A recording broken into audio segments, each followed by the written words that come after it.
La primera es Fernando González, un camino de autenticidad, ponencia a cargo de Carlos Gaviria Díaz, a quien invitamos a subir al escenario para iniciar su presentación. El señor Gaviria Díaz es abogado, magíster en Derecho de la Universidad de Harvard y doctor en Derecho y Ciencias Políticas de la Universidad de Antioquia. Fue vicerrector general de la Universidad de Antioquia, presidente de la Corte Constitucional, senador y candidato a la presidencia de la República. Entre sus publicaciones se encuentran La tutela como instrumento de paz, temas de introducción al derecho, sentencias, herejías constitucionales y mitos o logos hacia la República de Platón. Bienvenido. En primer lugar, muchas gracias a la Universidad de AFIT, a sus directivas, a Juan Luis Mejía, a Jorge Giraldo, por esta invitación tan amable a decir algunas cosas sobre Fernando González, una persona a quien empecé a admirar desde mis tiempos de bachillerato y a quien, como ahora les voy a contar, tuve ocasión de tratar 2 veces personalmente y fueron 2 episodios maravillosos en mi vida.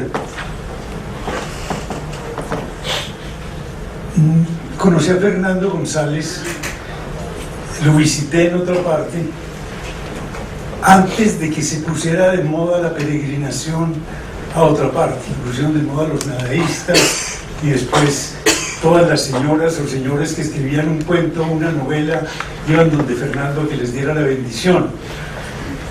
Eso es una anécdota adjetiva, pero por eso quiero decirles que yo soy completamente alérgico a las modas y que tengo un recuerdo muy grato de Fernando González antes de que se pusiera de moda esa peregrinación a su finca, a su casa, y que, como les voy a contar, los 2 episodios de mi visita fueron realmente excepcionales, extraordinarios.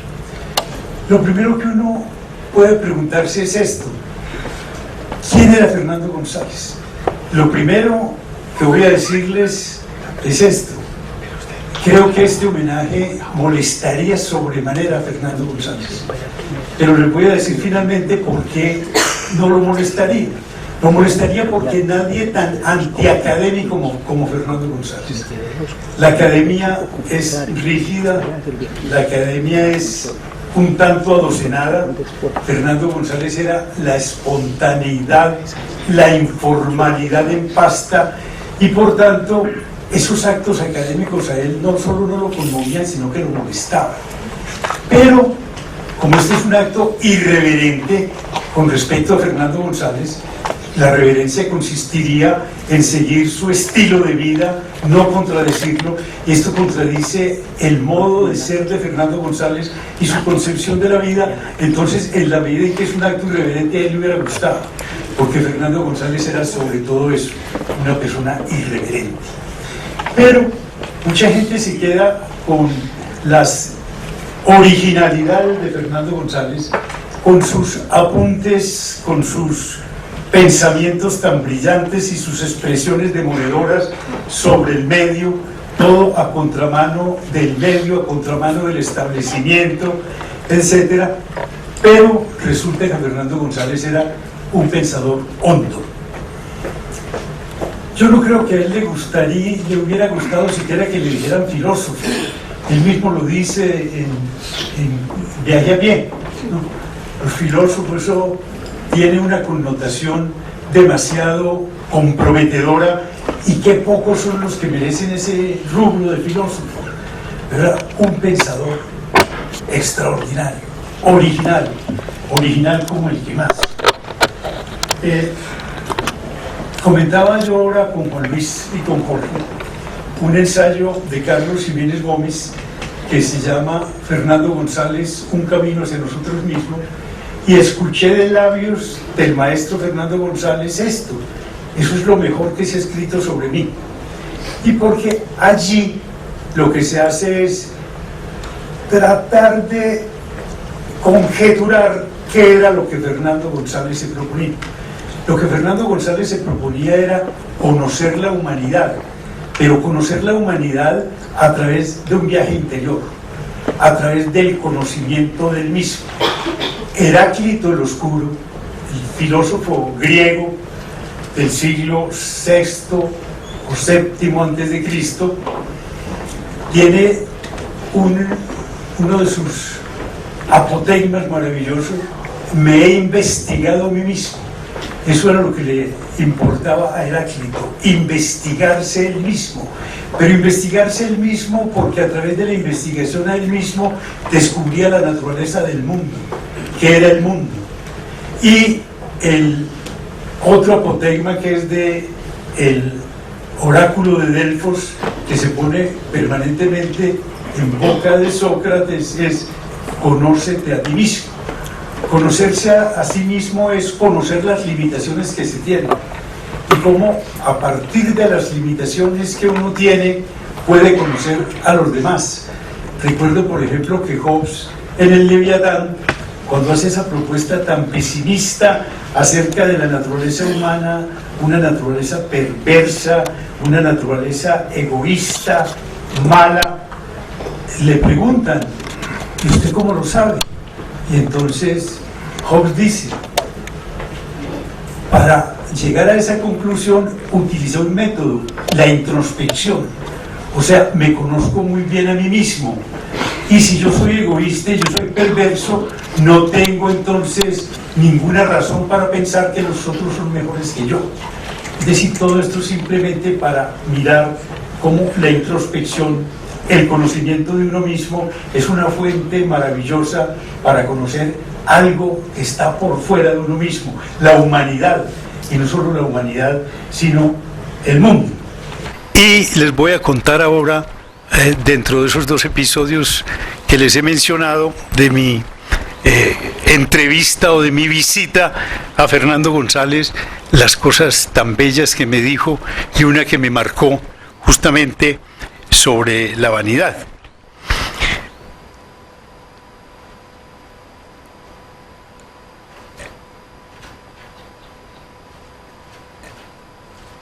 Me puse en contacto con la obra de Fernando González desde cuando estaba en bachillerato y admiré esa prosa espontánea, suelta, original, maravillosa de El maestro de escuela, de Pensamientos de un viejo, del Hermafrodita dormido, de Don Mirócletes, de Cartas a Estanislao, del Remordimiento, etcétera, y sus últimos libros, especialmente el libro de los viajes o de las presencias, tan bellamente editado por Alberto Aguirre, y la tragicomedia del Padre Elías y Martina la Velera. Yo prefiero las primeras obras de Fernando González. Me parece que las últimas son sumamente importantes, pero son obras que tienden ya a ser más elaboradas. Y lo que caracterizaba a Fernando era la frescura. Por eso les decía ahora que es todo lo contrario de lo que es la academia. La academia no puede ser espontánea, no puede ser repentista, como lo era Fernando, brillante, pero entonces los moldes de la academia, que son necesarios dentro de la academia, a él lo incomodaban sobremanera. Les voy a contar justamente 2 anécdotas muy bellas que se derivan de mi contacto con él. Voy a utilizar incluso un lenguaje que yo jamás utilizo en la academia, no porque sea gasmoño, pero porque sé que ese no es el lenguaje propio, pero no utilizarlo sería esconder a Fernando, que utilizaba esas expresiones de una manera tan oportuna, con tanta gracia y de una manera tan exacta. Le pregunté yo, como se le pregunta a casi todos los escritores, autores de muchas obras, bueno, cuénteme una cosa, maestro, ¿cuál es su libro preferido?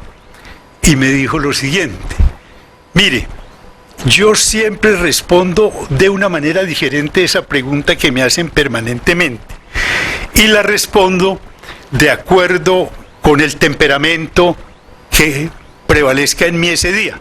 Pero hoy le voy a dar una respuesta que creo que es la que respondería de manera más constante y que mejor revela mi evaluación de lo que yo he escrito. El mejor de mis libros es Los Negroides. ¿Por qué? Y me dijo, por una razón. Él le decía a uno rápidamente, lo trataba cordialmente y le decía por el apellido. Vea, Gaviria, dijo, los psicólogos, los psicoanalistas, los psiquiatras siempre están buscando descubrir un complejo. Y qué difícil es descubrir un complejo. Pero yo no soy ni psiquiatra, ni psicólogo, ni psicoanalista, y descubrí uno que tengo comprobado. Es el complejo hijo de puta. ¿Y en qué consiste el complejo hijo de puta? Que él lo expone de manera brillante en Los Negroides. El complejo hijo de puta es la vergüenza de ser uno lo que es, de presentarse uno como es. Ahí tienen ustedes una tendencia de Fernando González hacia la autenticidad, el conocimiento de uno mismo, y como consecuencia de haber conocido uno lo que es, entonces obrar de acuerdo con eso. ¿En qué consiste eso? En lo siguiente, en avergonzarse uno de que le guste el aguardiente y decir, no, a mí me gusta es el whisky, me gusta es el coñac. Avergonzarse uno de los productos de su medio, en todo sentido, de las comidas típicas, de los productos literarios y artísticos en general, muchas veces provincianos, pero que son lo nuestro, ¿no? Entonces, él me decía, y que lo tengo comprobado, se lo voy a revelar con una anécdota. Él era muy amigo de Félix Ángel Vallejo, y yo voy a contar esto, y creo que no es en detrimento de la memoria de Félix Ángel Vallejo, una persona que también escribió un libro sobre Fernando González, y a quien Fernando González apreciaba mucho. Pero me dijo, Félix Ángel viene a hacerme la visita aquí a otra parte. Entonces juntos nos vamos caminando hasta un cafecito en Envigado y allá nos tomamos un tinto. Y resulta que estábamos tomándonos un tinto y llegaron dos niñas pordioseras a pedirnos limosna. Y como nos interrumpían la conversación, las desechamos de muy mal grado. No, váyanse, déjennos conversar.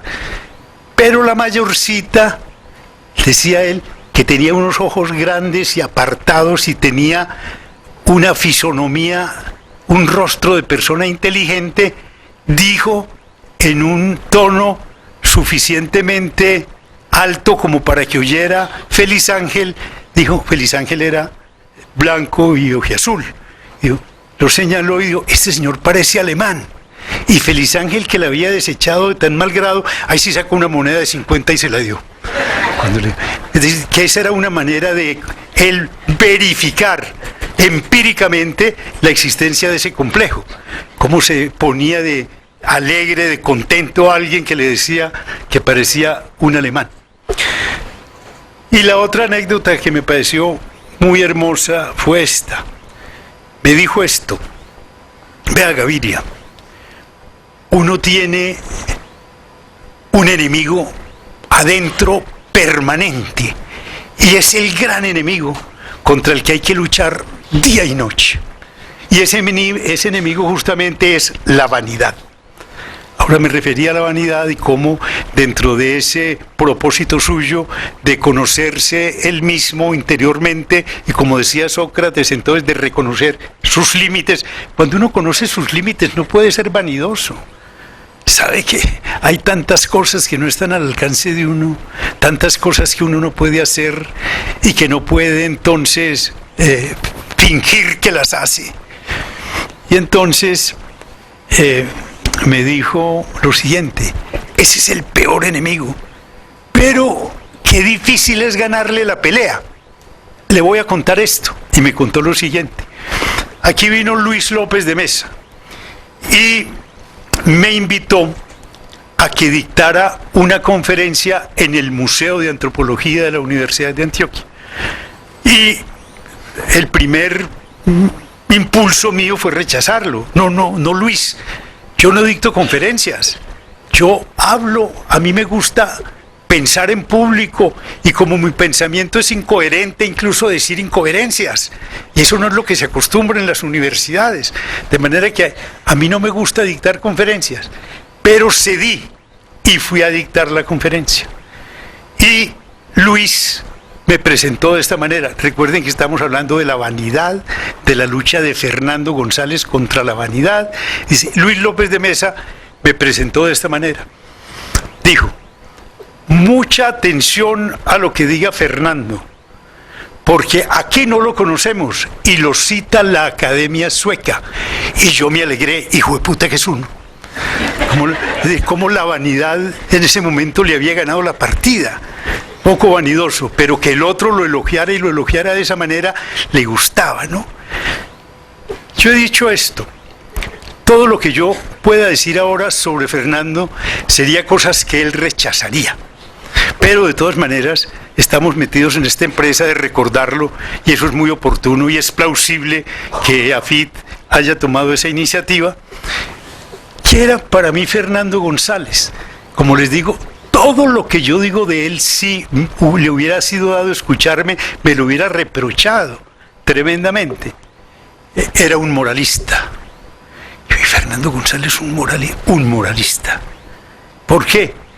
Su propósito era precisamente fustigar lo que él consideraba los peores vicios de nuestra sociedad. La hipocresía. Fernando estaba en contra de la hipocresía, la inautenticidad, lo que les digo ahora de los negroides y el complejo hijo de puta, tratar uno de ser o presentarse como no es, o querer ser uno distinto al que uno es porque el otro le parece mejor. Eso permanece, es una constante en su obra, y eso es ser moralista. Tenía con esa crítica permanente, con esas expresiones tan bellas y tan eficaces, estaba fustigando la sociedad en que vivía. Pero ahora que digo con esas expresiones tan bellas, porque su prosa es bella, digo otra cosa. Fernando González era un esteticista, y eso sí que me lo hubiera reprochado terriblemente. ¿Por qué? Porque él nunca se propuso con su prosa hacer belleza. Pero qué prosa tan bella. Y además, como era un hombre apasionado, era un hombre que vivía lúcida e intensamente. Lúcidamente, porque Fernando González no dejaba de pensar un solo momento en lo que le ocurría, lo que pasaba a su alrededor. Era objeto de reflexión honda, y también de goce interno. Él se deleitaba con todo lo que lo rodeaba. Me dijo esto, por ejemplo, lo recuerdo. Me dijo, mire Gaviria, yo no sé la gente por qué tiene que ir a cine. La gente por qué tiene que ir a ver tantos espectáculos maravillosos. Yo llevo 20 años aquí en esta casa, en otra parte, sin salir a ninguna parte. Y ¿sabe una cosa? No he visto dos atardeceres iguales. Para él la tarde era motivo de contemplación, motivo de emoción estética. Era un esteticista, no solo por la manera fina, por esa capacidad receptiva de captar la belleza, sino porque él mismo en sus obras plasmaba la belleza.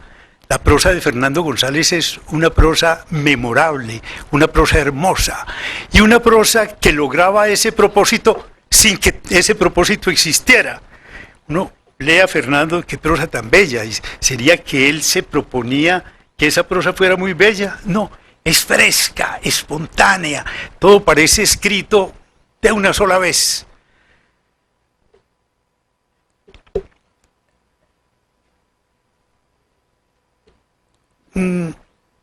Quiero referirme a dos obras que a mí me parece que reflejan mucho a Fernando González. Mi Simón Bolívar y Santander. ¿Por qué? Porque allí recoge él sus amores y sus aversiones. Él dice que hay dos modos de hacer biografía. Dice, un método de esos es el método narrativo, el que utiliza Emil Ludwig, por ejemplo. y otro, el que él llama filosófico, yo lo llamaría más bien psicológico, el de Stefan Zweig. Y él utiliza, como él mismo lo dice, entonces es el método filosófico para escribir su biografía de Bolívar y su biografía de Santander.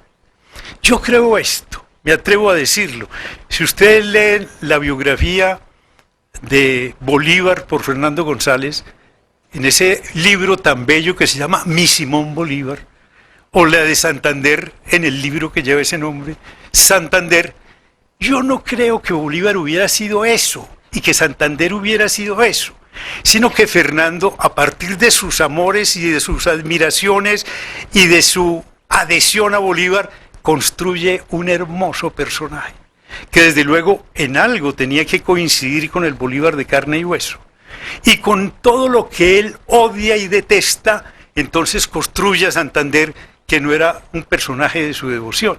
Pero uno no puede decir, Santander sí sería eso y Bolívar sí sería eso, a partir de datos que son innegables, porque además demuestra una gran documentación y un gran conocimiento de nuestra historia. Construye esos dos personajes, y a través de esos dos personajes entonces uno sabe cuáles eran las preferencias de Fernando González y cuáles eran las cosas que él detestaba. Bolívar, ¿quién era? Un quebrantador de fronteras, un hombre que pensaba en grande, tal dice él, el único hombre de pensamiento universal entre nosotros, Simón Bolívar. Hay otro, dice él, de pensamiento continental, que es José María Velasco Ibarra, un líder político ecuatoriano y un hombre muy culto que fue varias veces presidente del Ecuador y casi que otras tantas lo derrocaron. Y él le rendía gran admiración a Velasco Ibarra. Velasco Ibarra tiene un pensamiento continental y Bolívar universal, quebrantador de fronteras.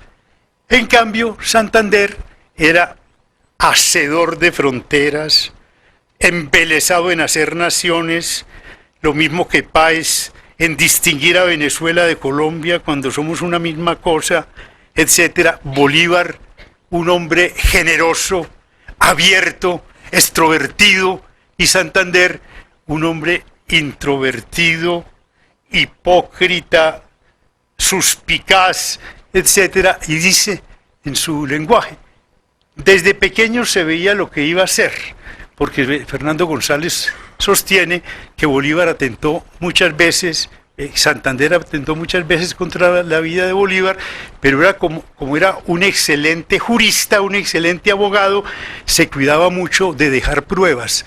Entonces las pruebas no aparecían, nunca lo pudieron declarar culpable de los atentados contra la vida de Bolívar.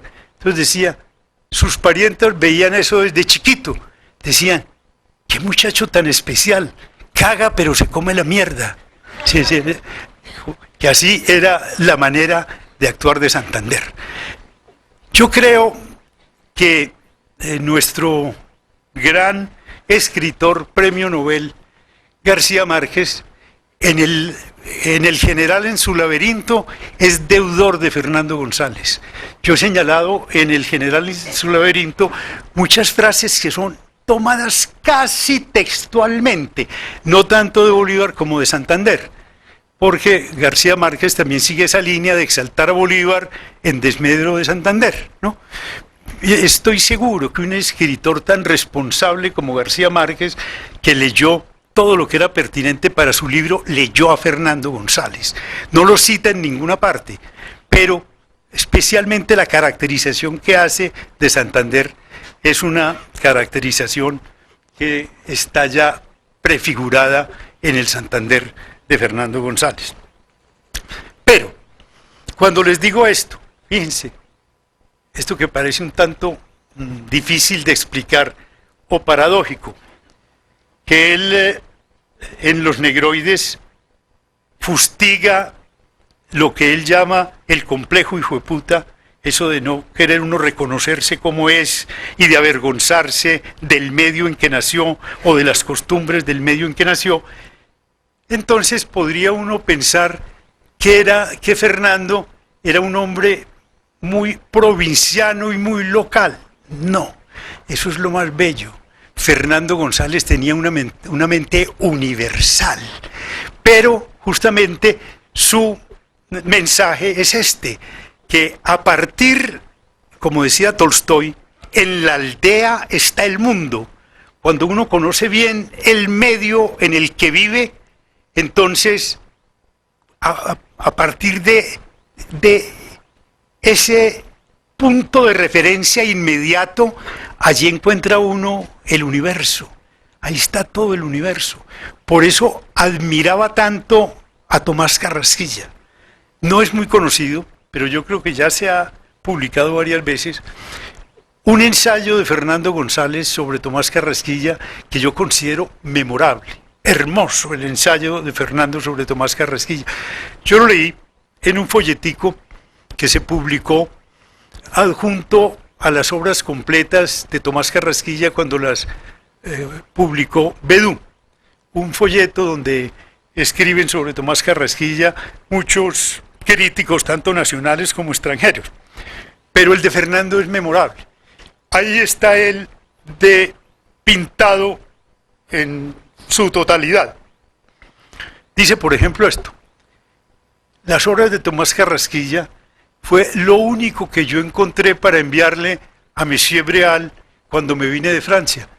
Monsieur Breal era Paul Breal, un gran escritor francés que fue uno de los que postuló a Fernando González al Premio Nobel de Literatura. Porque a él lo postularon al Premio Nobel de Literatura, incluso Thornton Wilder, el autor de Nuestro Pueblo, que admiraba profundamente la prosa de Fernando González, y Jean-Paul Sartre.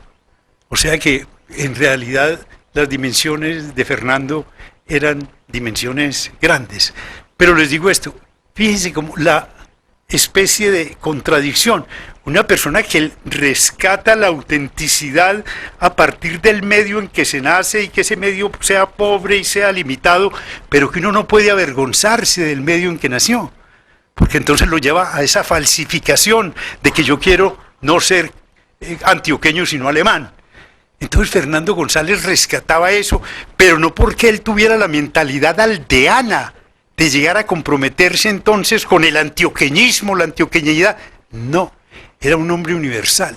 Si ustedes han leído, si no, les recomiendo un libro muy importante de Julián Benda, un escritor francés, que se llama La traición de los intelectuales, donde Julián Benda va a fustigar fuertemente el racismo y va a fustigar fuertemente el nacionalismo. Cómo los intelectuales que están comprometidos o deben estar comprometidos es con la humanidad, resultan es defendiendo el nacionalismo francés o el nacionalismo alemán, una cosa tan pobre y tan mezquina, o la raza aria en detrimento de la raza semítica. Eso es mezquino. Entonces, cuando uno lee Los Negroides y la interpretación que el propio González hacía, cómo uno no se puede sentir avergonzado de lo que es, no es que entonces uno se comprometa con los valores donde nació y que haga de eso su punto fundamental de reflexión y de acción, no, sino como ese punto le sirve a uno de pivote para tener una mentalidad amplia, que era lo que él quería, una mentalidad como la de Bolívar, que él decía, un hombre de mentalidad universal, o Velasco Ibarra, un hombre de mentalidad continental, y no esos hombres, él se lo atribuye a Santander, de mentalidad estrecha, que lo que quieren es cerrar fronteras, crear fronteras, separar a Colombia de Venezuela y del Ecuador, etc. Bolívar iba en un sentido totalmente contrario, y eso es lo que admiraba Fernando González, que además era un vitalista.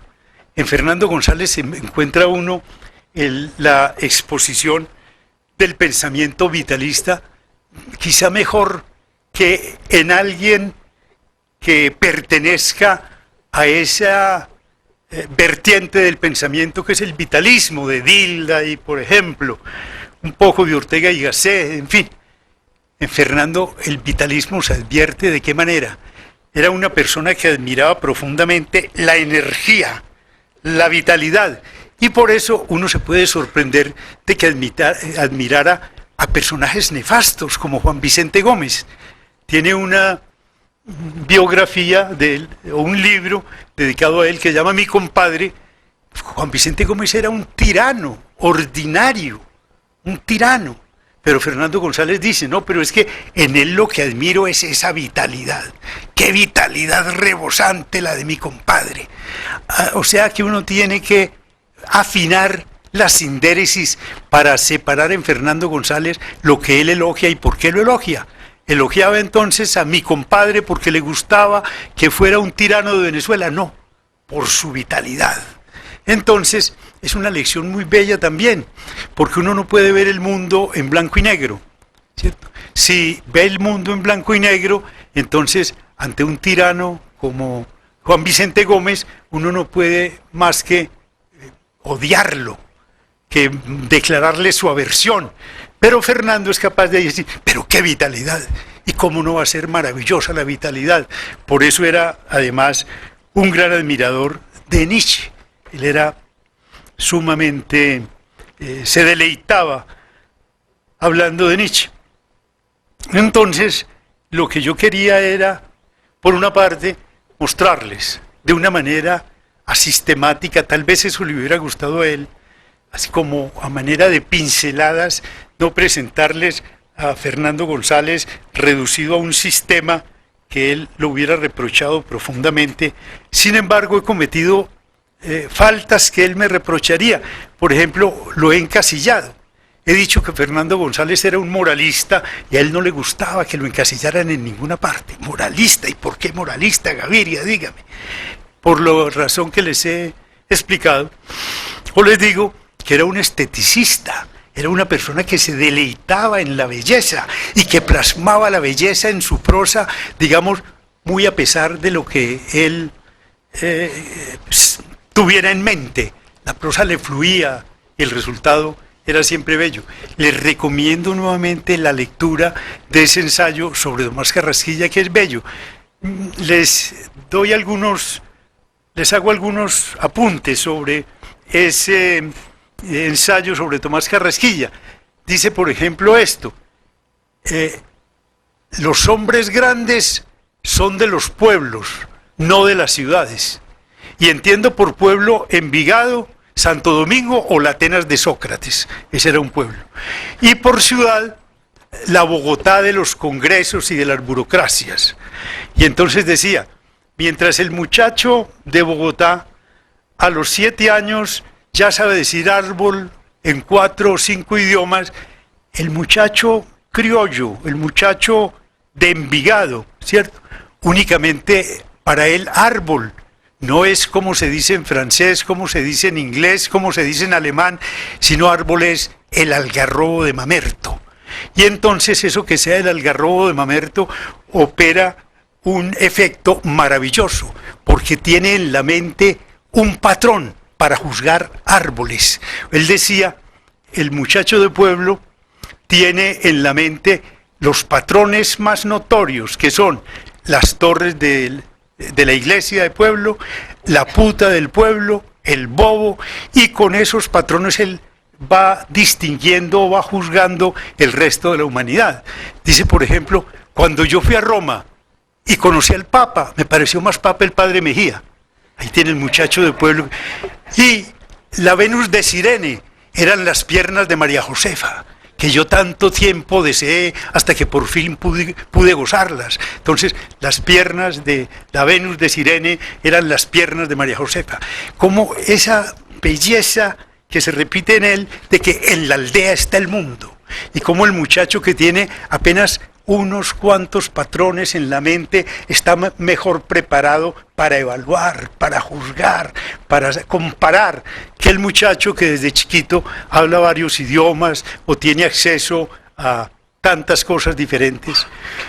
De modo que Fernando González hay que evaluarlo con mucho cuidado y con mucha sindéresis, porque uno de muchas de las cosas que él afirma, en las que él se empeña, podría concluir que él era un antioqueño de toda la cepa y que era defensor entonces de la raza antioqueña. No, no, nadie más ajeno a él, nada más ajeno a él que esas cosas. Era un hombre de mentalidad universal, pero que sabía que conocer las limitaciones y gustar incluso las precariedades del medio donde uno nace es enriquecedor y que le sirve a uno demasiado en la vida. Entonces yo al comienzo les decía esto, este homenaje de EAFIT a Fernando González podría chocarle a Fernando, podría ser molesto, porque lo estamos encasillando, lo estamos sometiendo a moldes académicos, etcétera, pero finalmente le gustaría. ¿Por qué?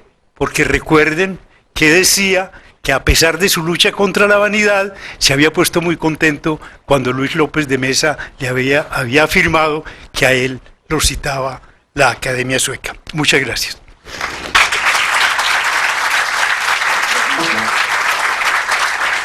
Tenemos espacio para unas 3-4 preguntas, si alguien la quiere formular. Por ahí.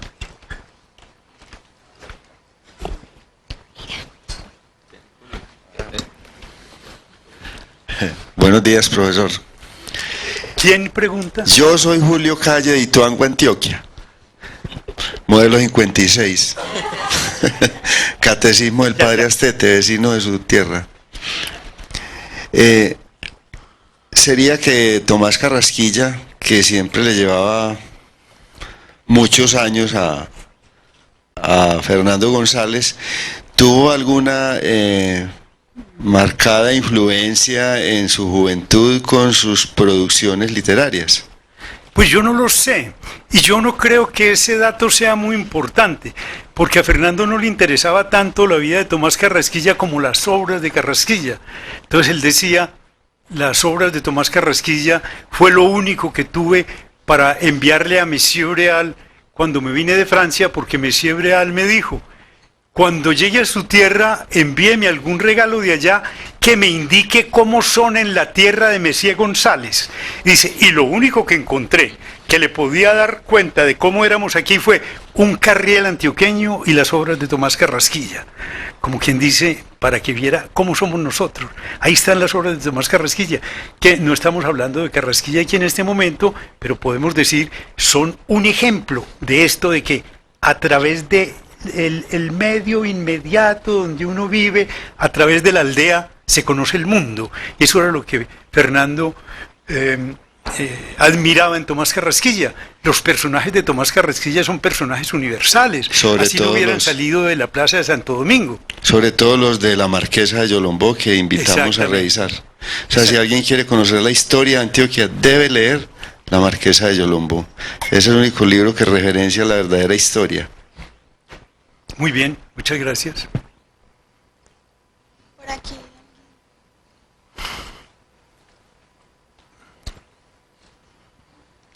Buenos días. Voy a hablar como estudiante. Yo soy de la San Buenaventura. Ay, que la quiero ver. Allá, ya.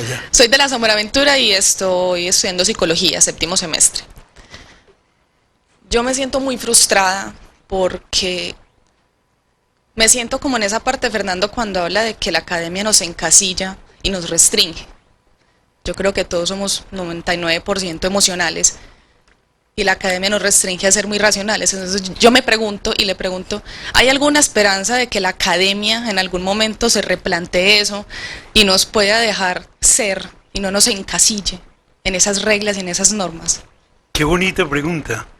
Sí, yo tengo que hacer algunas reflexiones o algunas aclaraciones sobre esto, porque yo he sido académico toda mi vida y entonces yo no solo porque he sido académico, sino por mi vocación por vivir en la universidad. Ahora a la entrada le decía a Juan Luis, este es el medio donde yo me siento realmente como en mi casa. Ver el campus de la universidad, el de la Universidad de Antioquia, el de cualquier universidad que visito yo cuando voy a cualquier ciudad del mundo, si en esa ciudad hay un campus universitario, nunca me privo de ir a conocerlo, porque me atrae mucho la academia. Pero es que incluso entiendo perfectamente su inquietud y la comparto. La academia no debía matar la vitalidad.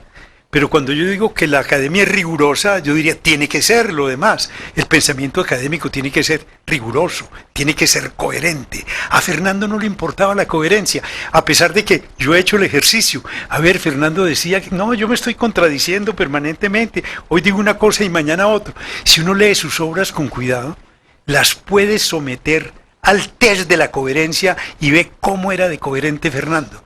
Pero era coherente dentro de esa vitalidad grande, como quien dice, sin aceptar los límites.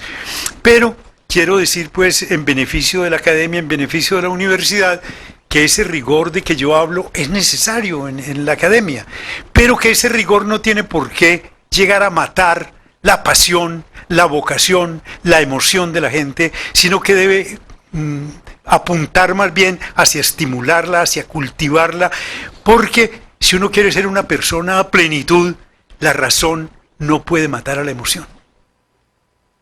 Sí, bien. Buenos días, mi nombre es John. Quería preguntarle de Fernando González, a lo que usted ha conocido de él. ¿Él fue o tuvo más influencia de Sócrates o de Nietzsche en cuanto al conocerse a sí mismo? Muchas gracias. Qué difícil saber eso, ¿no? Yo pienso que él, de vez en cuando, él casi no cita autores, de vez en cuando cita a Sócrates, y ahora recordaba, por ejemplo, que aquí en Viaje a Pie habla de Sócrates y de los filósofos, pero esa no es la costumbre de Fernando González, ni ese es su hábito. Él no trata de aparecer ni de fungir como un erudito, de ninguna manera. Pero yo pienso que de Sócrates tomó ese principio que yo digo que era el que lo llevaba a detestar la vanidad y a luchar contra la vanidad, que era conócete a ti mismo, y conocerse a sí mismo es conocer las limitaciones, y cuando uno conoce las limitaciones no tiene ninguna razón para ser vanidoso. Pero desde luego, ¿por qué le gustaba Nietzsche? Eso lo puede uno adivinar inmediatamente, porque lo que hay en el nacimiento de la tragedia griega, en Así hablaba Zaratustra, en Más allá del bien y el mal, en el origen de la moral, es todo bastante afín a la actitud intelectual y vital de Fernando González. Yo no me atrevería a entrar a hacer esa especie de ponderación, pudo más Sócrates o pudo más Nietzsche, que también a él le repugnaría, sino decir, ambos influyeron en él, especialmente en Sócrates, la exhortación al conocimiento de los límites de uno mismo, y Nietzsche toda la vitalidad, toda ese fervor vital que lo llevaba a decir, por ejemplo, que Sócrates era el que había pervertido la cultura griega, decía Nietzsche, porque el signo de la cultura griega era el signo dionisíaco, el signo de la emoción, el signo de la vitalidad, y Sócrates llevó el pensamiento mesurado que era ajeno a los griegos. Entonces Nietzsche llega a decir que Sócrates era un monstruo, que siquiera lo mataron en Atenas porque ese hombre estaba cambiándole el rumbo a la cultura griega, porque era demasiado pensante, y que el sino de la cultura griega era más bien el sino de Dioniso y no el sino de Apolo, ¿no? Pero yo en síntesis diría que a Fernando González había aprendido la lección de Sócrates y apreciaba mucho esa exhortación de Sócrates al conocimiento de sí mismo, pero que se deleitaba desde luego en ese vitalismo desbordante de Nietzsche. Buenos días, don Carlos, soy Serginás Dugant, Henao. Cuando iba a votar por usted me escondieron la cédula, uribistas, bueno, en fin. Tuve la oportunidad de ver hace unos meses una obra maravillosa llamada El mago de otra parte, que la ejecutó el Teatro Matacandelas, maravillosa. Ahí quedó la percepción, quedó la idea de que me quedó la idea de que Fernando González se avergonzaba de su procedencia. Y ahora, escuchando su exposición, queda la impresión contraria. Podría echar un poco de luz sobre sobre esta idea de la apreciación que tenía Fernando González sobre su nación, sobre su país.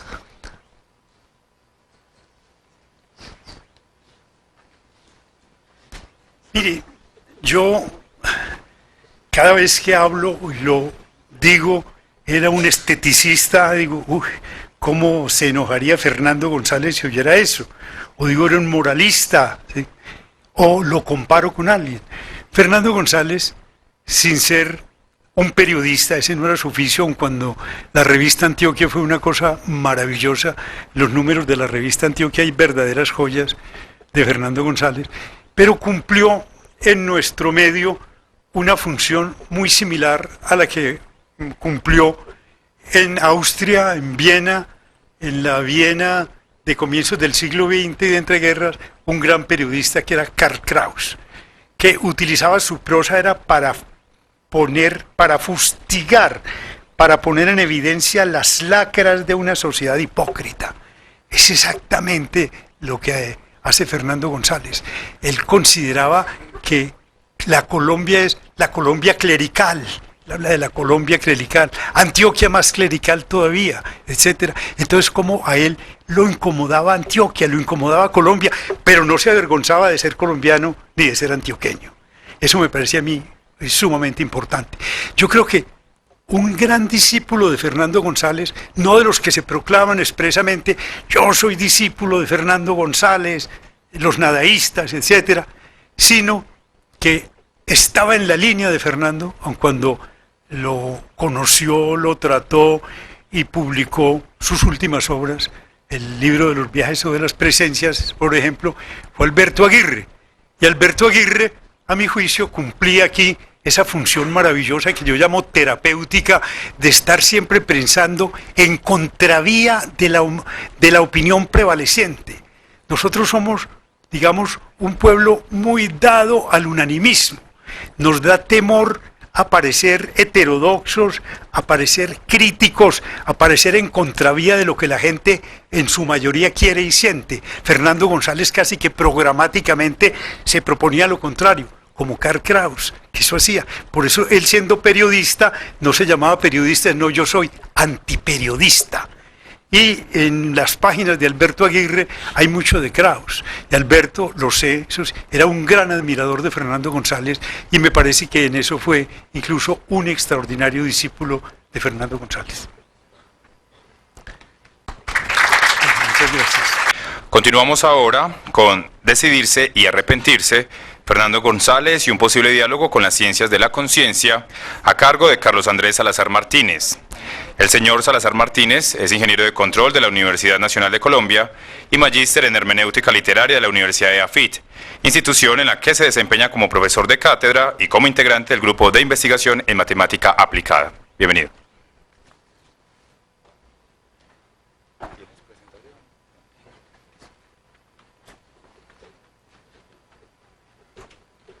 Buenos días.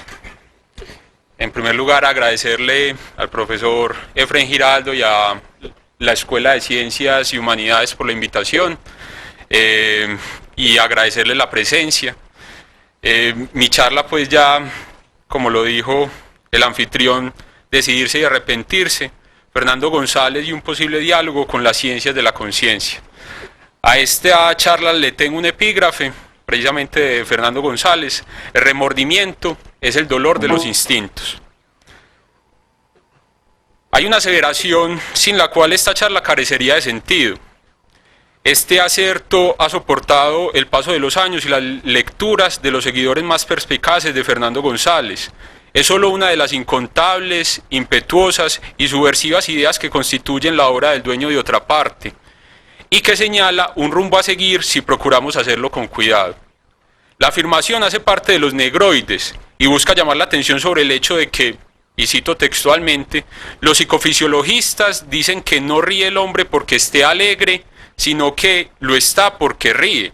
O sea, que la conciencia es un epifenómeno posterior al estado orgánico. Este pensamiento, suscrito originalmente por William James, es uno de los puntos más controversiales de una polémica aún no resuelta entre filósofos, psicólogos y científicos. Es una controversia que se ha actualizado gracias a los descubrimientos recientes de una disciplina cuyos padres son justamente esos psicofisiologistas de principios del siglo XIX, a los que alude Fernando González. En este punto, cabe recordar la influencia de William James en la narrativa de principios del siglo XX. Autores como Marcel Proust, James Joyce, William Faulkner o Virginia Woolf reconocieron en su pensamiento un valioso aporte para la pregunta por el cómo entendemos nuestro propio acontecer. La neurobiología conductual es la ciencia que de manera específica indaga en los asuntos concernientes a los comportamientos, las reacciones o las capacidades de los seres humanos para tomar decisiones según unas condiciones iniciales dadas. En el caso específico de Fernando González, en el remordimiento, acostarse o no con Tony es una encrucijada que lo llevará a seguir las pistas que deja en la conciencia de los hombres una decisión de esta índole, y que le permitirán anticipar algunas de las conclusiones a las que solo ahora se han ido acercando los estudios científicos. Para comprender la resonancia del dilema que abrió esta afirmación, de la que hablamos al inicio, basta con leer a algunos de los más renombrados científicos contemporáneos. Eric Kandel, por ejemplo, Premio Nobel de Medicina en el 2000 y autor del libro Principios de Neurociencia, señala que el aporte de William James fue decisivo para abrir el debate con respecto a la pregunta sobre qué es una emoción, un asunto que parecía estar resuelto a finales del siglo XIX, y cita, como lo hizo Fernando González en su momento, la famosa frase de James: estamos tristes porque lloramos, nos enfurecemos porque golpeamos, tenemos miedo porque temblamos, y no lloramos, golpeamos o temblamos porque estamos tristes, enfurecidos o temerosos, según sea el caso. La importancia del debate inaugurado por James se comprende por el interés que suscitó en esa reciente disciplina científica y que, con base en las investigaciones y avances recientes o de las últimas décadas, se ha ido decantando hasta concebir las emociones como el resultado de una interacción dinámica con trayectos de ida y vuelta entre factores externos e internos. Admitiendo entonces el interés que despertaría en Fernando González las teorías psicofisiológicas, debemos dar un paso más. Esa preocupación por las emociones, las decisiones y sus consecuencias tienen un origen en un libro y un autor que definió con su capacidad analítica una forma de comprender la manera como obramos y cuyo rastro seguirían con entusiasmo tanto el autor antioqueño como reconocidos neurobiólogos actuales. Jean-Pierre Changeux y Antonio Damasio retoman la ética de Spinoza para demostrar que es allí donde por primera vez se intuye, procurando alejarse de cualquier consideración teológica, una arquitectura de la regulación de la vida, en la que el cuerpo y la mente son atributos paralelos de la misma sustancia y en el que se descubre el fundamento mismo del valor de nuestras acciones y el nacimiento de nuestras pasiones. No es difícil reconocer a un profundo admirador de la obra de Spinoza en Fernando González. Sus alusiones al filósofo holandés marcan una tendencia en su obra. Incluso en ese primer texto que publicaría el autor antioqueño, con el nombre Notas 1, habría un primer elogio a ese hombre que fue Spinoza, una admiración que posteriormente resonarían en las páginas de Viaje a Pie, en las que compara a Spinoza con César y San Francisco, personajes que, según él, creó la humanidad con el deseo de ser purificada. Conviene observar que en sus espigados encomios hacia Spinoza no hay una cita directa de la ética. Como dijo el profesor Carlos Gaviria, no acostumbraba a citar de manera directa, por ejemplo, a los autores que le gustaban, y no es el caso ajeno pues a lo que sucede, por ejemplo, con Spinoza. Es como si para Fernando González la obra no pudiera descomponerse en apartes y la vitalidad del pensamiento espinosista solo fuera comprensible en su totalidad. Y reconoce que un pensamiento como el de Spinoza requiere un tipo particular de lector. Es por ello que en su libro Pensamientos de un viejo acepta, como en una especie de renuncia, que no hay nadie más silencioso y más extraño a la gente que un analista como Spinoza. Considerando entonces el alusivo interés que sintió Fernando González por la psicofisiología de su época y por un autor como Spinoza, podríamos pensar su obra como un experimento particular de esas teorías y propuestas. Una experiencia que conduciría al autor antioqueño a encontrar los límites que traza la cotidianidad sobre la forma en que tomamos una decisión y cómo encaramos sus consecuencias. Dicha exploración lo llevaría a elaborar sus propias conjeturas acerca de algunos conceptos que al día de hoy son motivo de investigación científica y sin los cuales no es posible entender los mecanismos de los cuales se vale el cerebro para hacer o impedir que hagamos algo. Aquí debemos destacar el hecho de que entender, como lo hizo Fernando González, la conciencia como un epifenómeno posterior al estado orgánico, es decir, la conciencia como un fenómeno en función de ese estado, es en sí misma una propuesta revolucionaria para su época. Supone comprender que al final no somos tan dueños de nuestras emociones como suponíamos, y adicionalmente confirma que nuestros instintos y nuestros pensamientos conscientes se encuentran en una lucha constante. No solo Fernando González padecería ese enfrentamiento cuando Toni parecía resuelta a estar con él. También alcanzaría a proponer esa lucha como el único camino para resolver una encrucijada. El debate entre su instinto de fecundación y su instinto espiritual, así los llamaba él, se entiende hoy como la lucha entre esa parte del cerebro que controla nuestras emociones, ubicada en el sistema límbico, y la capacidad para procesar y almacenar las experiencias conscientes y los recuerdos, ubicadas en los lóbulos.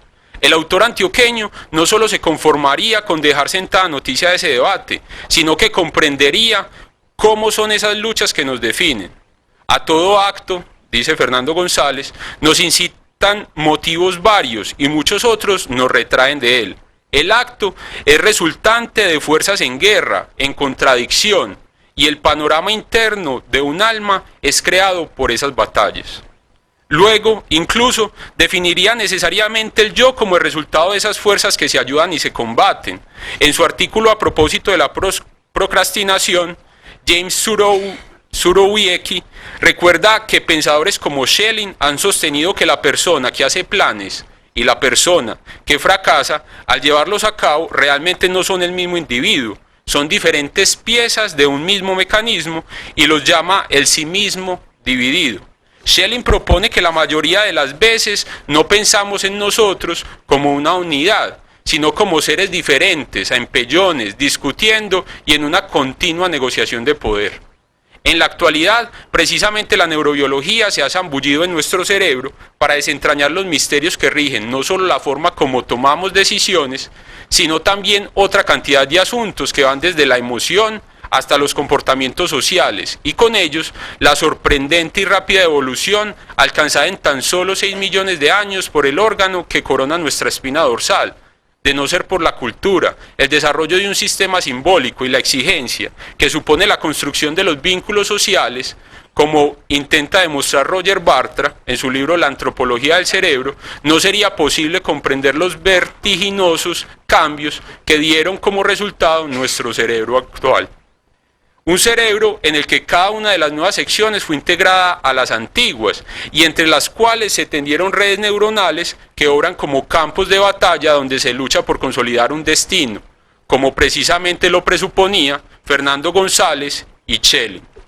Las emociones jugarían un papel cardinal en todas esas batallas. El que, por ejemplo, Fernando González haya sido un juicioso lector de Spinoza le permitiría hacerle guiños a las emociones y su importante papel en todo el entramado de la toma de decisiones. Sostiene el autor antioqueño que la emoción no se produce de gritos del instinto triunfante y lamentos del vencido. De hecho, uno de los más importantes descubrimientos de la neurobiología conductual es aquel que le dio un papel protagónico e inesperado a las emociones. Para quienes acostumbramos creer que las personas que carecen de ellos y suelen imponer el uso de la razón para dirigir su destino son quienes dominan la carrera en la vida, este es, sin lugar a dudas, un nuevo paradigma. A raíz de las investigaciones como las de Dylan Evans, se puede afirmar, como lo hace Edward Punset, que si antes no sabíamos para qué servían las emociones, ahora constatamos que sin ellas no tomaríamos nunca una decisión. Fernando González, consciente de la vituperación que han padecido por siglos las emociones, sería un denodado defensor de su papel en la vida de los seres humanos. Él es de los pocos en considerar a mediados del siglo XX que la verdadera sabiduría es el instinto. El humano le ha dado a una parte del instinto el nombre de sentido común, debido a su soberbia, ofuscado por poseer la actividad razonante, dice Fernando González, que ejerce en parlamentos. El instinto ha sido despreciado. El fin último en la escuela debe ser, a propósito de la pregunta que planteaban ahorita, el fin último de la escuela debe ser aumentar el instinto. La conciencia razonante es epifenómeno, y vuelve a aparecer la palabra epifenómeno como central en este debate. De manera más específica, es posible hoy en día describir las etapas que preceden la toma de una decisión o el encuentro con una idea. Y así lo describe David Brooks en un libro pues también que es por demás para recomendar, se llama El animal social. Cuando los científicos estudian dicho fenómeno, el fenómeno de tomar una decisión, han descubierto que primero hay un salto en las ondas alfa procedentes del hemisferio derecho. Un segundo antes de la intuición, el área que procesa la información visual cesa en su actividad, evitando toda distracción. 300 milisegundos antes de la intuición hay un pico de unas ondas que ellos llaman el ritmo gamma, la máxima frecuencia producida por el cerebro. Entonces es así que el cerebro va adelantando la toma de la decisión y todo parece indicar entonces que mucho antes de que nosotros sepamos siquiera cuál es la solución a un problema, ya lo sabemos, o por lo menos nuestras neuronas ya lo saben. Es posible destacar dentro de ese proceso, el de tomar una decisión, el aporte que Fernando González hacía al hecho de que atender a una cosa es olvidar las otras, subrayando además que es un paso decisivo en el éxito y la consolidación de una decisión.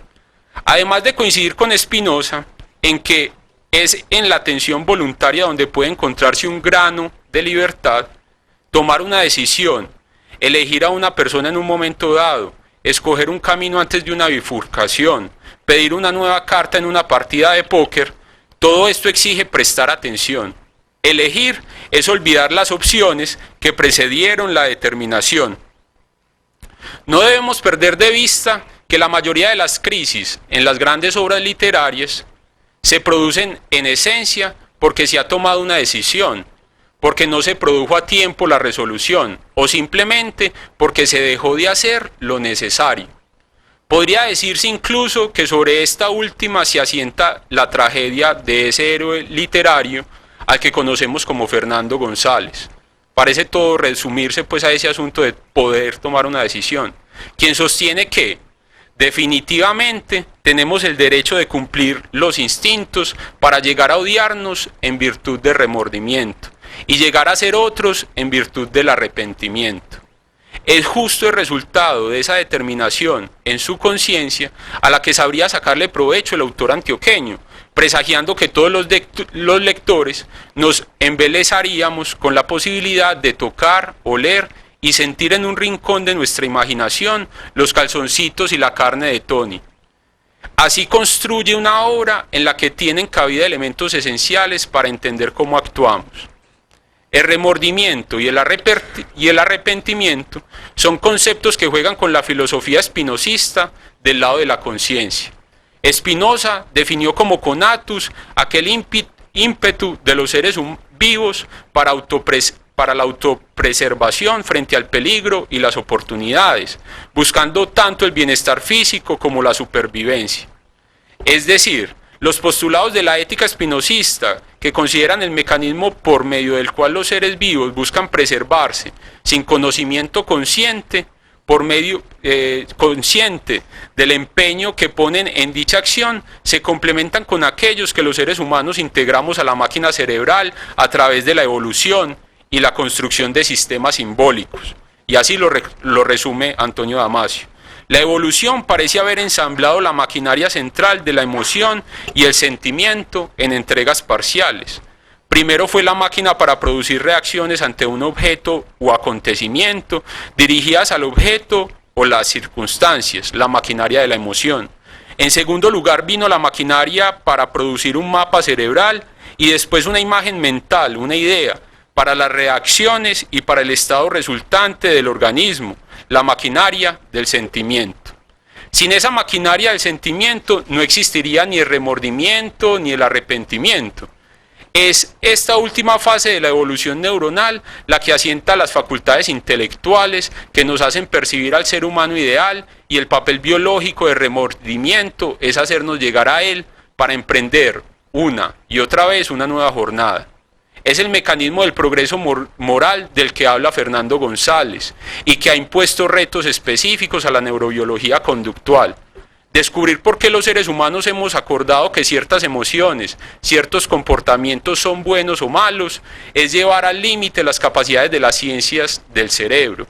La moral, es necesario añadir, es uno de los puntos álgidos en los estudios del comportamiento.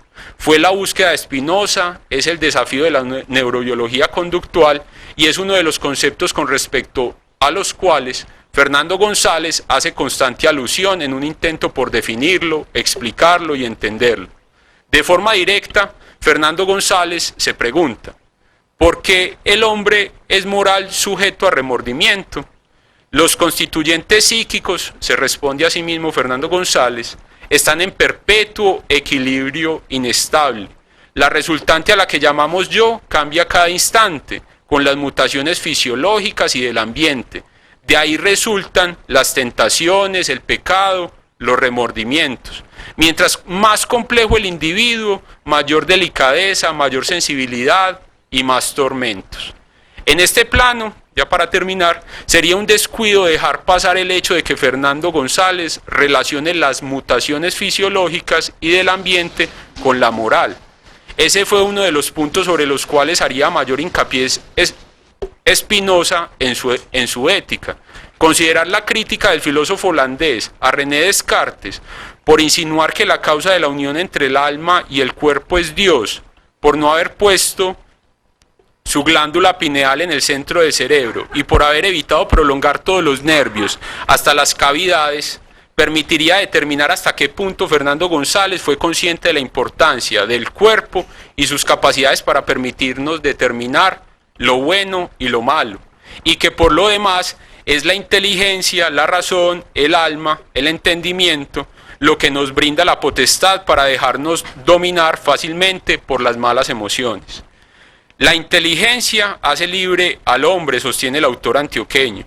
El sentimiento del progreso moral se entiende en ese sí mismo dividido del que hablábamos al principio. Al final, es en ese sentimiento que las religiones erigirían sus normas de conducta, que ha despertado la atención de algunos de los grandes científicos de la neurobiología conductual moderna. Jean-Pierre Changeux propone que es pertinente, por ejemplo, pasar por el conocimiento que tenemos de nosotros mismos, como lo sugiere Spinoza, para explicar lo que son las religiones e incluso para visorar la pertinencia de la estética en el remordimiento y la moral. La vida moral consiste en odiar al que fuimos, sostiene Fernando González, y amar al que seremos. O sea, somos el animal erecto que marcha hacia el cielo. Muchas gracias.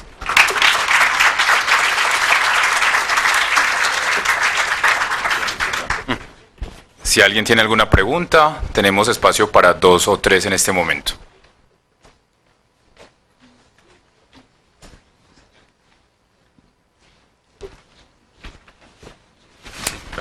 Carlos, una pregunta. Al parecer vos ves en la obra de Fernando González como una especie de diálogo con la psicología de la época. Sí, correcto. Y luego señalás como que se vuelve a eso en algo de las disciplinas que estudian ese fenómeno contemporáneamente. ¿Podías ilustrar un poco? Explicar un poco cómo se da ese paso, cuáles son las fuentes, las referencias. Si es un autor que no cita, ¿eso dónde se ve? Correcto. Pues al principio lo que vi en la obra de Fernando González específicamente era como ciertas frases que jugaban con lo que remarcan ciertos estudiosos de la neurobiología contemporánea. Cuando me retomé pues como a esas fuentes claves de esas ciencias contemporáneas, encontré que hay 2 autores claves y que ellos constantemente están citando: William James y Spinoza. Esos dos autores son claves para lo que se está haciendo en este momento, porque fueron los dos primeros autores que establecieron un puente entre lo que es el cuerpo y lo que es la conciencia. Luego de eso, pues comencé a hacer una indagación un poco más profunda en la obra de Fernando González y me encontré con la cita en los negroides a propósito de los psicofisiologistas. Esos psicofisiologistas, de los cuales es el padre William James, proponen el asunto de las emociones como central en el asunto de la toma de decisiones y de la conciencia.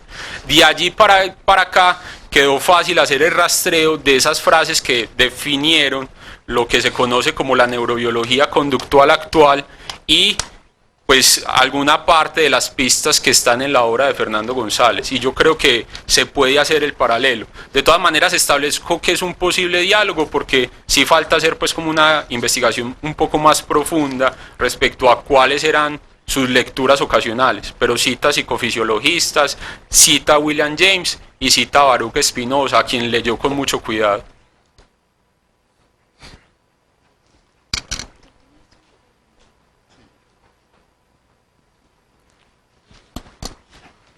¿Cómo es que es el nombre suyo? Pues yo Carlos Andrés. Carlos, ¿somos el animal erecto que va hacia el cielo? ¿Esa la parió usted o...? No, esa frase es de Fernando González, no, por favor.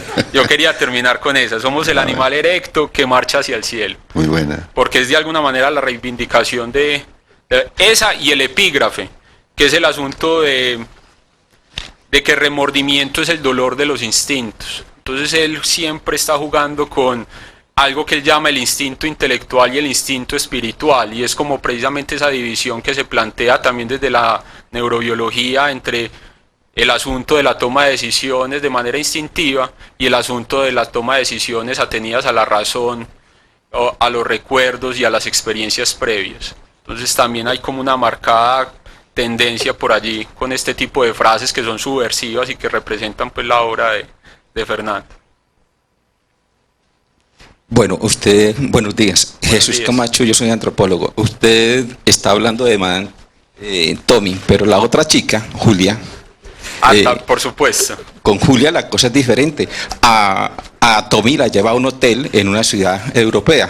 A Julia se la encuentra por el camino y lo trastorna. Correcto, ¿sí? De todas maneras, Fernando en el viaje a pie, la parte fisiológica y psicológica, especialmente cuando se sentaba a ver pasar las nubes y la fuerza biológica que implicó subir y bajar el arma, también maneja algunas de sus conceptos, ¿sí? Sí, correcto. Yo creo que de pronto una lectura que nos ha hecho de pronto de Fernando es cómo manejó todos sus sentidos en sus viajes, y no solamente en el del viaje a pie, sino de todos sus viajes cuando fue diplomático, cuando fue abogado en Manizales, cuando hizo todas sus andanzas. Correcto, sí. Pues, el caso de Tony es que para mí es muy especial, fue la verdad, entonces por eso es que la tomo a ella como el evento que marcó, por ejemplo, esa hora entre tomar la decisión u omitir la toma de la decisión, que es supremamente relevante en esta discusión a propósito de quiénes somos y cómo obramos. Entonces por eso lo retomo. Damos paso ahora a la presentación de Santiago Aristizábal, denominada Fernando González, Mistagogo. El autor de esta presentación es licenciado en Filosofía y Letras de la Universidad Santo Tomás de Bogotá y candidato a magíster en Estudios Humanísticos de la Universidad de AFIT. En la actualidad se desempeña como coordinador de las Olimpiadas de Filosofía de Medellín y como docente y coordinador de formación del Colegio San Ignacio de Loyola. Bienvenido.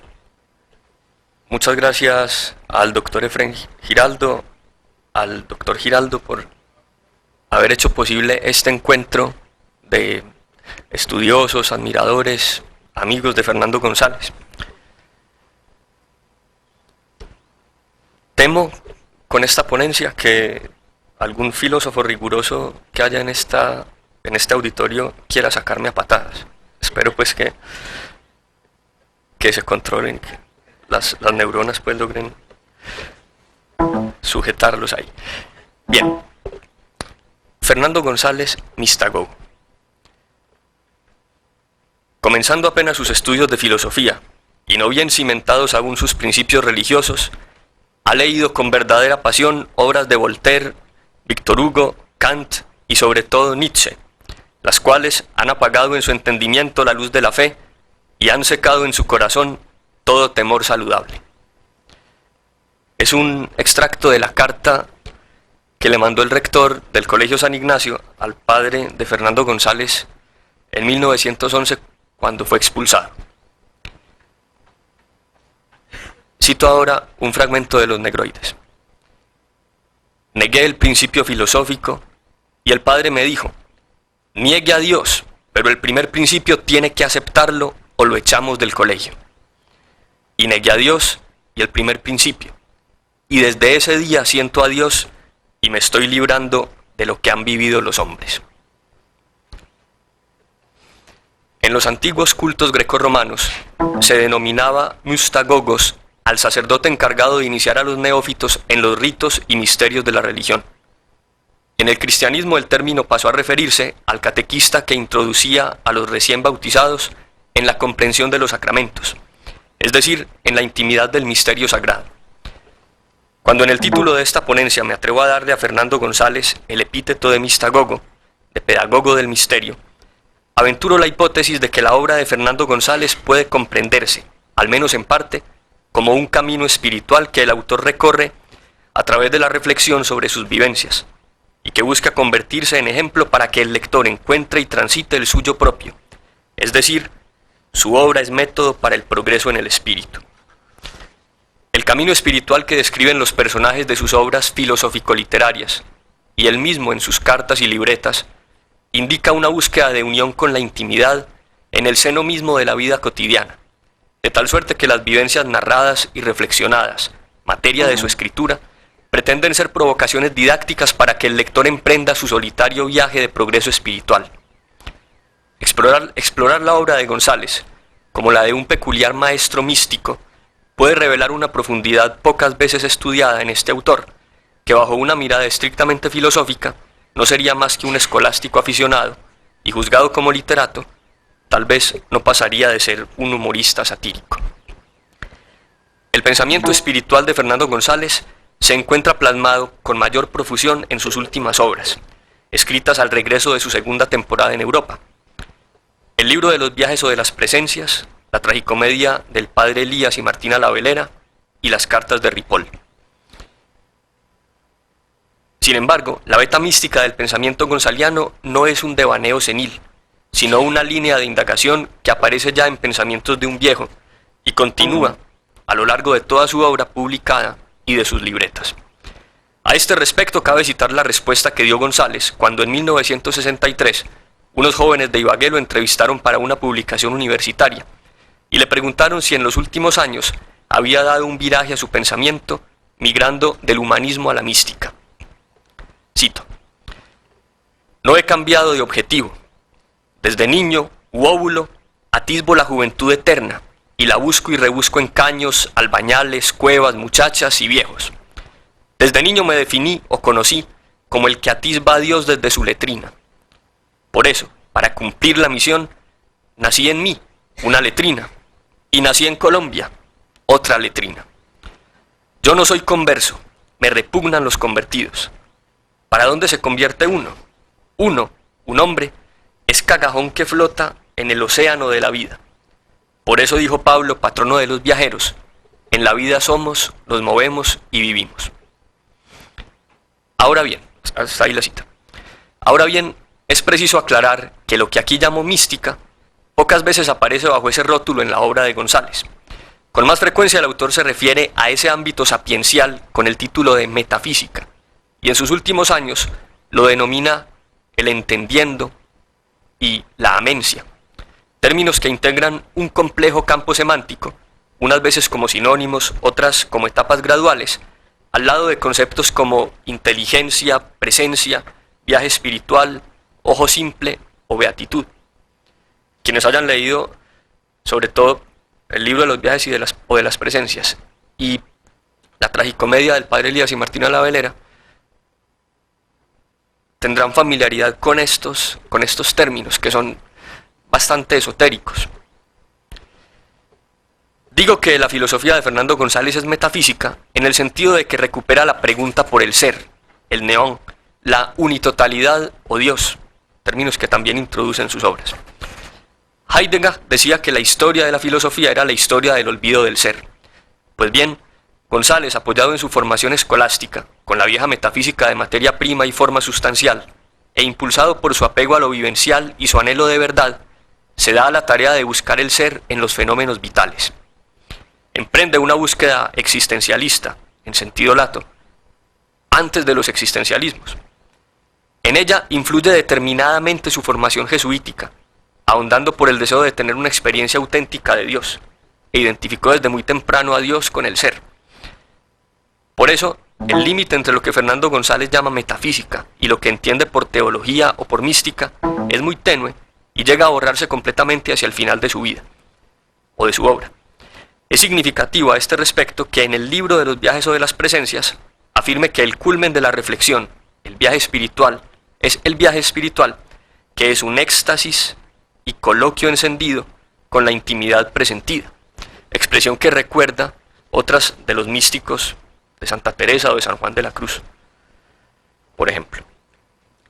Hay que ser cauteloso al utilizar la palabra metafísica hablando de Fernando González, porque la emplea en varios sentidos descuidadamente.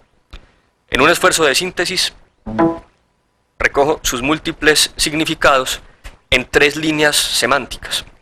Primero, metafísica es cosa de enredos que falsea la vida. Segundo, metafísica es sinónimo de filosofía en su mejor acepción. Y tercero, la metafísica o lo metafísico es la dimensión trascendente de la realidad, el ser que subyace a los fenómenos. Esta última acepción es la que más se acerca al sentido clásico que le da la filosofía a la metafísica, entendiéndola como la disciplina que se pregunta por el ser. No se encuentra en las obras de Fernando González un libro, ni siquiera un capítulo, dedicado expresamente al ser.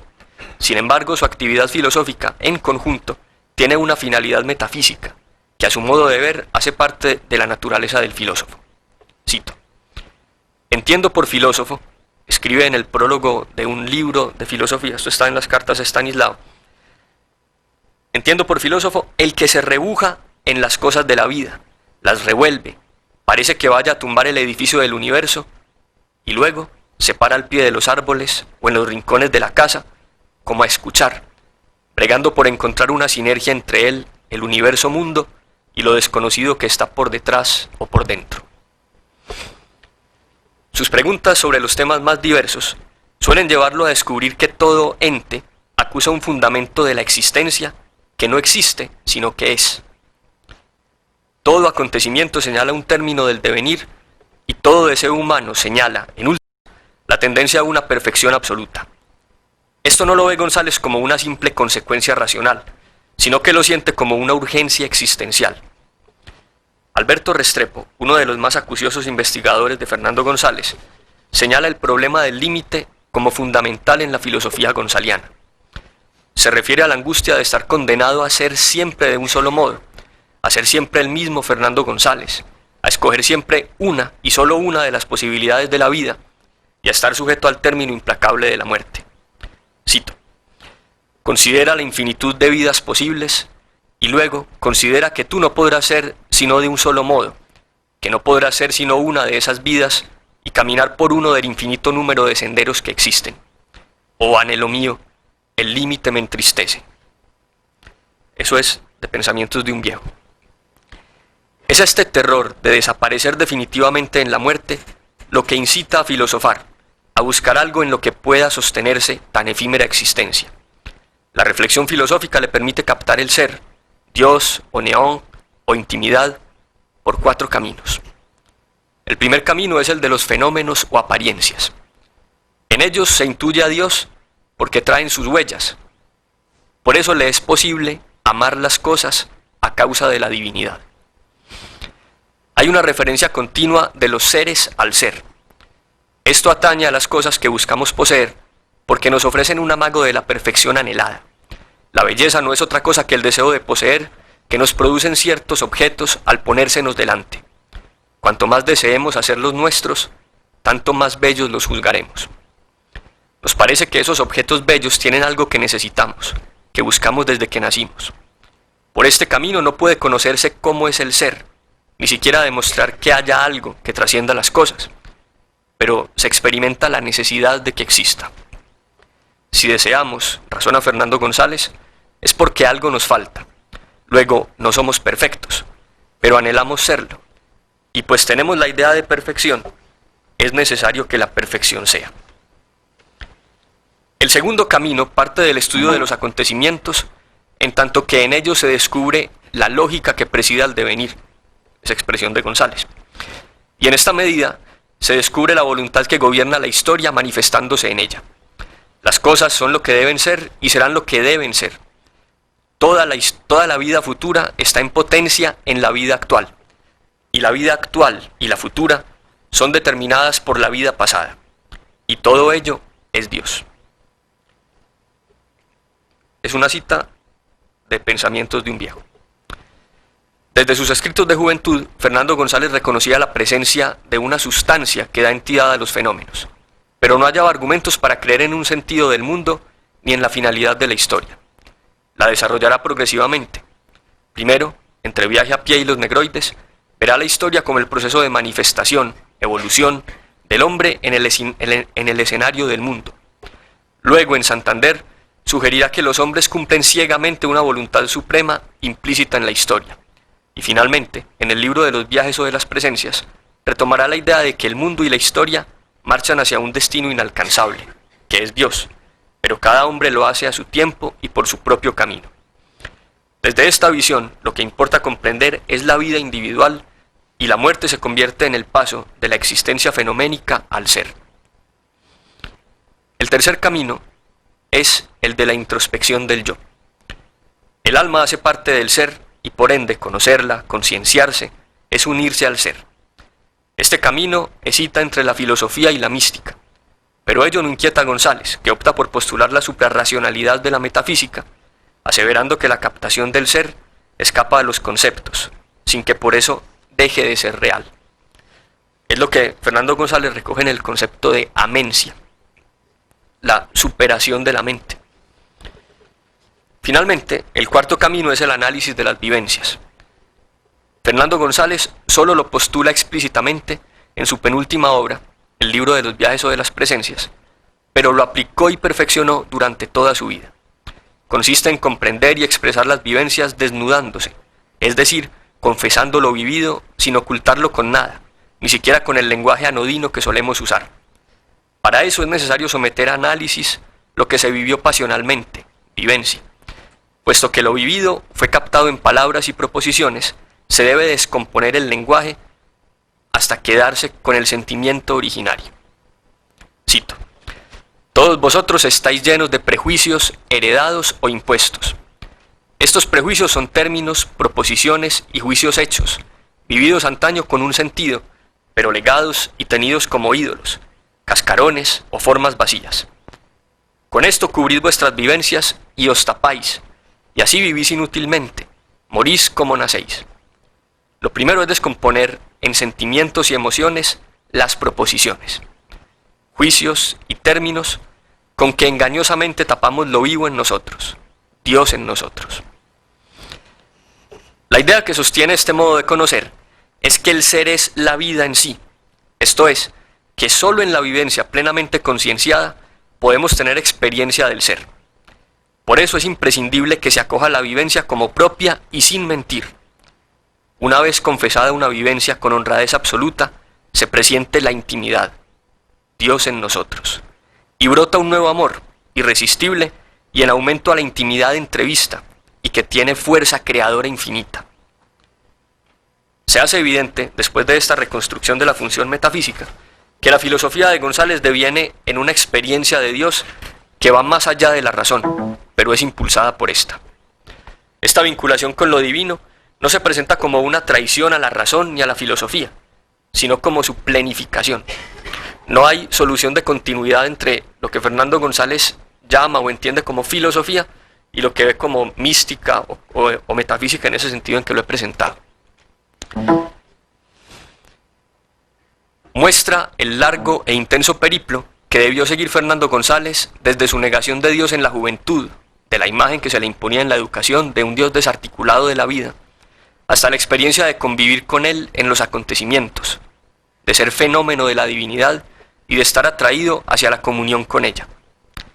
Y si bien es cierto que esto desborda las posibilidades argumentativas de la filosofía, es innegable que llegó a tales convicciones gracias a su fidelidad a la búsqueda filosófica de la verdad y a su defensa de la plenitud de lo humano, y que esta conclusión metafísico-mística de su filosofía es coherente con, o mejor, es la terminación necesaria de su trayectoria biográfica. Sus obsesiones intelectuales y vitales, su formación filosófica, síntesis de escolástica y filosofía de la vida, las características religiosas de su contexto cultural y los principios que rigieron su filosofía: no mentir, buscar el conocimiento vivo, trascender el mundo de las apariencias. La filosofía de Fernando González se hace metafísica o mística por los descubrimientos racionales y por las ansias existenciales del autor.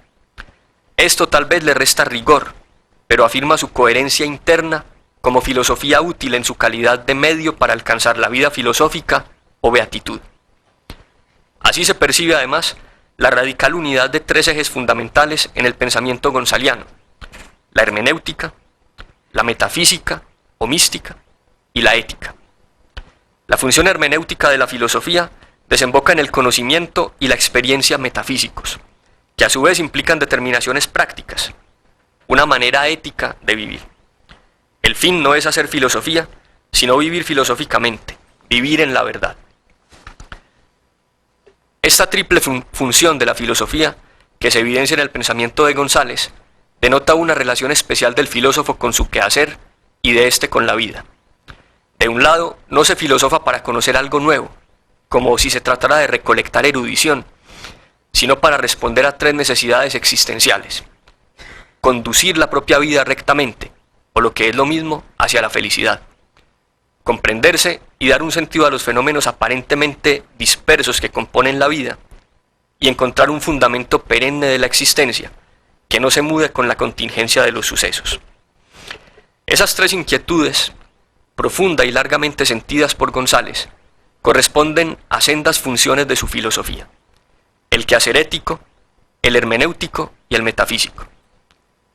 No puede verse, por lo tanto, como una contemplación desinteresada de la verdad, sino como un actuar intencionado y útil desde el punto de vista existencial. Que la vida sea vida filosófica, padecida pero meditada, para que se torne en camino de progreso espiritual, o sea, digerir la nada que somos para encontrar la inefable presencia de la intimidad que se insinúa en ella. Entonces entenderemos y viviremos eso que un mes antes de fallecer le dejó escrito al padre Andrés Ripoll al dedicarle uno de sus libros: el fin del hombre es dormirse en el silencio. No se dirá murió, sino lo recogió el silencio. Y no habrá duelos, sino la fiesta silenciosa que es silencio. Gracias.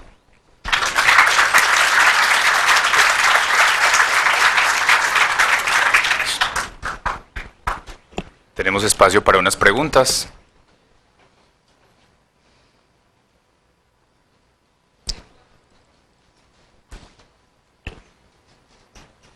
Santiago, me perdí en un puntico porque Sí, doctor. hacia el final das la impresión de que ya la preocupación no es tanto la verdad, sino que es una preocupación más pragmática, que tiene que ver con la comprensión, con la conducta, con lo que pasa en el medio. Justamente no es que haya un cambio de preocupación. Lo que se pone en evidencia al final es que la verdad que le interesa a Fernando González no es una verdad en sentido epistemológico, sino la verdad de la propia existencia. El mandamiento de no mentir es coherente con lo que nos exponía ahora Carlos Gaviria del complejo de hijo de putas. No mentir o atender a la propia verdad es ser plenamente lo que cada uno es. Es eso.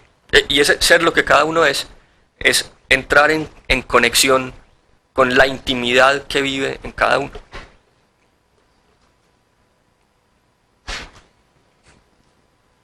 Sí, Sí, excelente su presentación. El mistagogo, maestro, sacerdote, indudablemente importante, pero el mistagogo como guía, reclutador, inductor, tiene muchos discípulos. Alguito nos falta que nos diga de sus discípulos, sus seguidores, de Zuleta, de Arango, Enaudrón, de Ochoa Moreno y en fin de los otros, porque ellos fueron sus... Uno es mistagogo siempre y cuando tenga quien lo escuche, quien lo siga.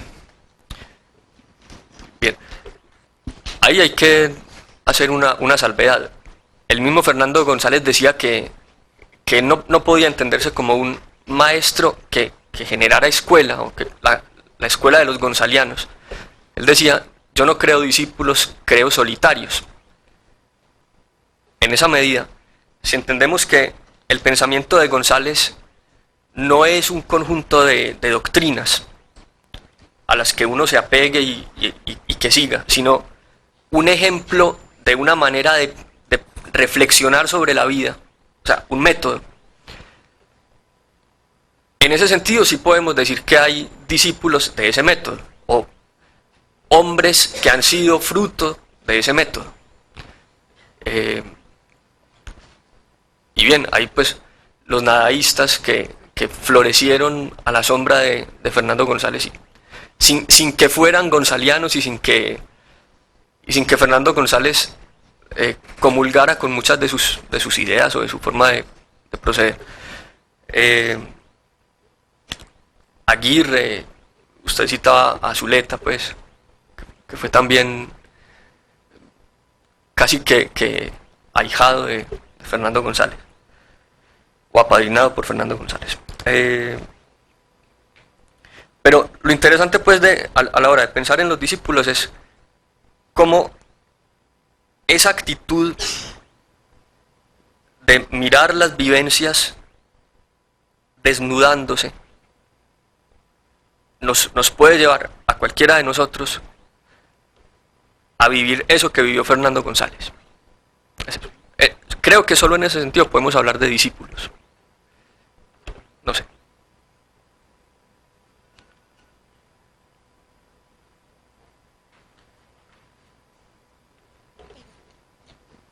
Porque yo creo que los dos discípulos que uno de pronto piensa más son sus dos sobrinos que son curas, ¿sí?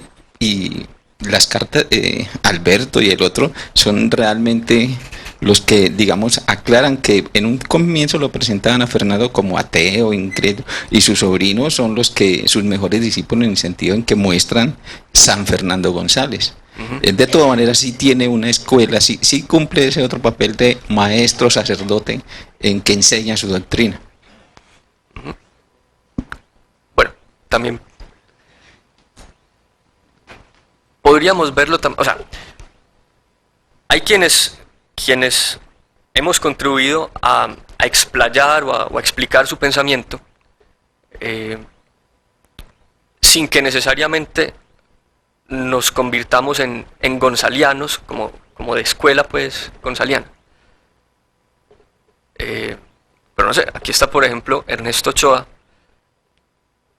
que es alguien que en sus intervenciones, en sus columnas periodísticas, ha sabido utilizar el pensamiento de González para explorar y para interpretar realidades de la vida nacional. Eso sería, por ejemplo, otro tipo de discipulado, digamos, o de forma de seguir a Fernando González. Bien, le concedo, pues, ahí también tenemos ese caso, sí. Listo, muy